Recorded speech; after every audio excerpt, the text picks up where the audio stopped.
नमस्कार विद्यार्थी मित्रांनो, सर्वांचं स्वागत आहे आपल्या सोल्युशन अकॅडमीमध्ये। मी शंकरपुरी। विद्यार्थी मित्रांनो, MPSCकडे आता तलाठी भरती गेलेली आहे। तर तलाठी भरतीला गणित व बुद्धिमत्तेचे प्रश्न कशा पद्धतीने विचारले जाऊ शकतात याचा एक अंदाज आपण PYQ वरून घेऊ शकतो। म्हणजे MPSCनं ग्रुप C किंवा ग्रुप B ला ज्या पद्धतीचे प्रश्न विचारलेले होते त्याच पद्धतीचे प्रश्न आता तलाठी भरतीच्या म्हणजे ग्रुप C च्या परीक्षेला येऊ शकतात। खूप मोठी जाहिरात आहे आणि आपल्याला यावर्षी एक पोस्ट पाहिजे। या अनुषंगाने आपण कशा पद्धतीचे प्रश्न डिझाइन होऊ शकतात हे आपण बघूयात। ओके मित्रांनो, इथं बघा 4 क्रमवार संख्या आपल्याला दिलेल्या आहे। ओके, 4 क्रमवार समसंख्यांची सरासरी 27 आहे। तर त्याच्यापैकी सर्वात लहान संख्या आपल्याला बघायची आहे। लिपिक टंकलेखक परीक्षा 2013 ला विचारण्यात आलेला आहे। तर बघा मित्रांनो, सरासरी याचाच अर्थ आपण असा घेत असतो मधली संख्या। बघा मित्रांनो, मधली संख्या म्हणजे सरासरी असते।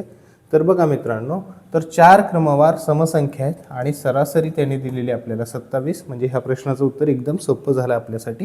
ही मधली संख्या असेल तर अलीकडच्या 2 आपण काढायच्या का? कारण सर्वात लहान आहे। 27 च्या आधीची समसंख्या 26, त्याच्या आधीची समसंख्या 24 आहे। ह्या प्रश्नाचं उत्तर 24 आहे। समजा जर मोठी विचारली असते तर 28 आणि 30 ह्या पद्धतीनं जाऊन आपण 30 काढलं असतं, परंतु ह्या प्रश्नाचं उत्तर असणार आहे 24। एकदम सोपा प्रश्न होता, 2013 ला विचारण्यात आलेला होता। तर पुढचा प्रश्न कशा पद्धतीनं त्याने विचारलेला आहे हे आपण बघूयात। बघा मित्रांनो, 2013 लाच लिपिक टंकलेखकला विचारण्यात आलेला हा प्रश्न। त्यामध्ये युवराजच्या 3 मॅचेसमधील धावाची सरासरी त्यांनी दिलेली आहे 72। ओके, बघा ज्यावेळेस सरासरी धावसंख्या दिलेली असते त्यावेळेस काही मॅचेस दिलेले असतील तर एकूण मॅचेस गुणिले त्याची सरासरी धावसंख्या यांचा आपण जर गुणाकार जर केला तर एकूण धावसंख्या आपल्याला मिळेल। बघा मग 3 दोणी 6, 7 त्रिक 21 ह्या पद्धतीनं तिन्ही मॅचेसमधील 216 ही त्याची धावा असते। चौथ्या मॅचेसमध्ये त्याने ज्या काही धावा काढलेल्या आहेत तर त्या चारही धावांची सरासरी 1 ने कमी होत आहे। म्हणजे पहिले होती 72, आता 1 ने कमी होणार आहे चौथ्या मॅचमध्ये, म्हणजे ती सरासरी 71 होईल। मग 4 आणि 71चा जर गुणाकार केला तर आपल्याला चौथ्या मॅचची म्हणजे तिथपर्यंतची सरासरी भेटेल। 4 1 4, 4 7 28 आणि ह्या दोन्हीतला जर फरक काढला तर आपल्याला उत्तर भेटेल 84 मधून जर 16 काढले आपण तर उत्तर आपल्याला 68 मिळणार आहे। परंतु ह्या प्रश्नाला आपण वेगळ्या पद्धतीनं सॉल्व करू शकतो मित्रांनो। तर बघा ती वेगळी पद्धत कशा पद्धतीची असणार आहे, तर हे क्रॉस जर आपण केलं हे आणि सरासरी जर कमी होत असेल, सरासरी कमी होत आहे म्हणजे ह्या दोन्हीतला जर फरक घेतला तर आपल्याला डायरेक्ट उत्तर 68 भेटेल। किंवा हे जरी क्रॉस घेतलं 3 आणि 71 तरी यातला फरक 68 आहे, जे की आपल्याला पर्याय नंबर 4 मध्ये दिसेल। हेच आपलं उत्तर असणार आहे। ओके मित्रांनो, ह्याच पद्धतीचे उत्तर आपल्याला काढता येऊ शकतात। ओके, नेक्स्ट क्वेश्चन आहे। रोहित शर्मा दिसत आहे, रोहित शर्माचा खूप मोठा फॅन आहे।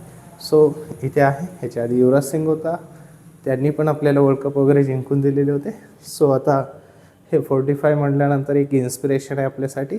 सो आपण तिथे बघूयात, त्यांच्या आधारेच आपण एक प्रश्न तयार केला आहे किंवा MPSCनं तयार केला आहे आणि मी रोहित शर्मा फलंदाज आहे असं कन्सिडर करतो आहे।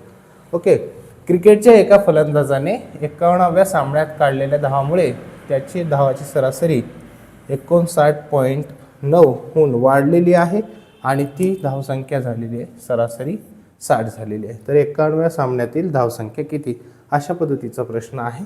तर आपण एक असा अंदाज म्हणूयात की त्यांनी 51व्या मॅचमध्ये काही धावसंख्या काढली आणि 50व्या मॅचमध्ये त्यांनी काहीतरी धावसंख्या काढलेली आहे।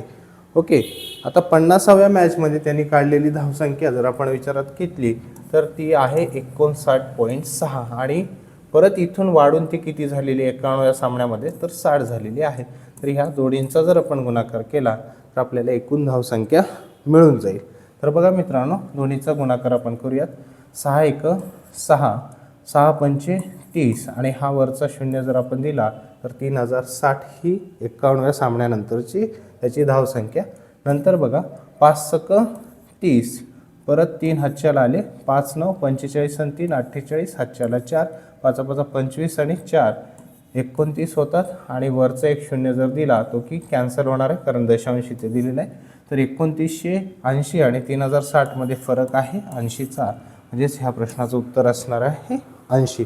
परंतु आपण याला शॉर्टकट पद्धतीनं सॉल्व्ह करूयात.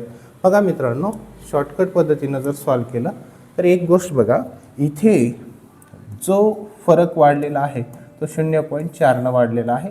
ह्या 0.4 ह्या 50ला जर आपण गुणलं तर हे येणार आहे 20, आणि ह्या 20ची आणि ह्या 60ची जर आपण बेरीज केली, जी की आपण क्रॉस ॲडिशन म्हटलं, ती बेरीज येणार आहे 80. तर ह्या प्रश्नाचं उत्तर ऑप्शन नंबर 1 असणार आहे 80. ओके, तर ह्याच पद्धतीचे आपण उत्तरे एकदम सोप्या पद्धतीनं काढू शकतो. ओके मित्रांनो, पुढे बघा, पुढचा एक प्रश्न त्याने विचारलेला आहे. तर बघा मित्रांनो, काय आहे तो प्रश्न, ह्याचंही देखील आपण खूप साध्या सिंपल पद्धतीनं उत्तर काढूया.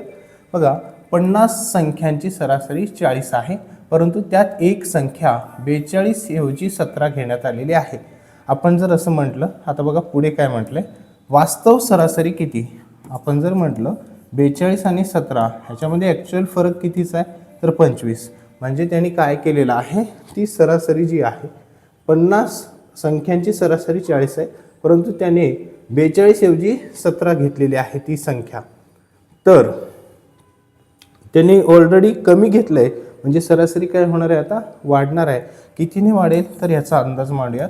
25चा फरक आहे, पण संख्या किती आहे, तर 50. 50नं ह्या संख्येला जर आपण भागितलं तर 1/2 येते. 1/2 याचा अर्थ 0.5 सरासरी वाढेल, म्हणून ह्या प्रश्नाचं उत्तर असणार आहे 40.5. तर ह्या पद्धतीनं आपण एकदम आरामात ह्या प्रश्नांचे उत्तरं सॉल्व करू शकतो, हे देखील आपल्याला लक्षात आलं पाहिजे. ओके, तर पुढचा प्रश्न देखील क्रिकेटच्या संदर्भात आहे. MPSCला क्रिकेटचे प्रश्न फार आवडतील असं मला तरी वाटत आहे. सो सरासरी करत असताना ह्या धावसंख्येच्या बाबतीत तुम्हाला जास्त अटेन्शन राहायचं आहे. ओके, सो आता बघा, पुढचा प्रश्न आपल्यासमोर त्यांनी दिलेला आहे. सचिनने 16 एकदिवसीय सामन्यामध्ये सरासरी काही धावा काढलेल्या आहेत. सपोज आपण असं म्हणूयात 16 गुणिले x असं जर कन्सिडर केलं तर 16x ही 16व्या सामन्यापर्यंतची त्याची धावसंख्या असेल. त्याच्यानंतर 17व्या सामन्यात त्यांनी 85 धावा काढल्या, त्याच्यामुळे त्याची सरासरी 3ने वाढलेली आहे. ओके, पहिली होती x, आता होणार x + 3, आणि ही 17व्या मॅचपर्यंत असेल. याचाच अर्थ 17x + 17 × 51 इथपर्यंतचं इक्वेशन आपलं होणार आहे.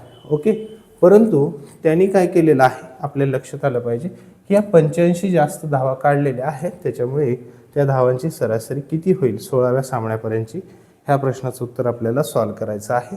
तर कुठलाही याच्यामध्ये काहीच नाही, तर 17व्या मॅचमधली धावसंख्या इथे जर आपण ॲड केली तर आपल्याला प्रश्नाचं उत्तर येऊन जाणार आहे. बघा, दोन्ही इक्वेशन आपण इक्वल करूया. 16x + 85 बरोबर 17x + 51 हे जर आपण केलं तर आपल्याला लक्षात येईल, हे 16 जर आपण 17कडे नेले तर xची किंमत आपल्याला भेटणार आहे 34. x म्हणजे 34 आहे, आणि आपल्याला विचारलं आहे 16व्या मॅचपर्यंतची सरासरी, म्हणजेच x म्हणजेच 34 आहे. ह्या प्रश्नाचं उत्तर असणार आहे 34. ह्या प्रश्नाला पुन्हा आपण ह्या पद्धतीनं न सोडवता जर आपण डायरेक्ट सोडवण्याचा विचार केला तर असं सोडू शकतो. बघा, 16 गुणिले 3 जर केलं आपण, का, कारण सरासरी 16 मॅच नंतर 3 वाढणार आहे, म्हणजे किती होणार आहे 48. आणि ही धावसंख्या होती 17व्या मॅचमध्ये 85. या दोन्हीतला जर आपण फरक घेतला तर हा फरक 37चा येईल, म्हणजे ही 37 आपलं उत्तर असणार नाही आहे, कारण 16व्या मॅच नंतर सरासरी वाढणार आहे 17व्या मॅच नंतर. म्हणजे हे 3 सरासरी आपण मायनस केली तर 34 येणार आहे, आणि आपल्या प्रश्नाचं उत्तर ऑप्शन नंबर 2 असणार आहे. जर तुम्हाला ह्याच पद्धतीच्या शॉर्टकट पद्धतीनं जर उत्तर काढायचे असतील तर नक्कीच आजच आपल्या सोल्युशन अकॅडमीच्या चॅनलला सबस्क्राईब करा. व्हिडिओ आवडला असेल तर लाईक करा आणि आपल्या मित्रांपर्यंत नक्की पाठवा. ठीक आहे, थँक्यू.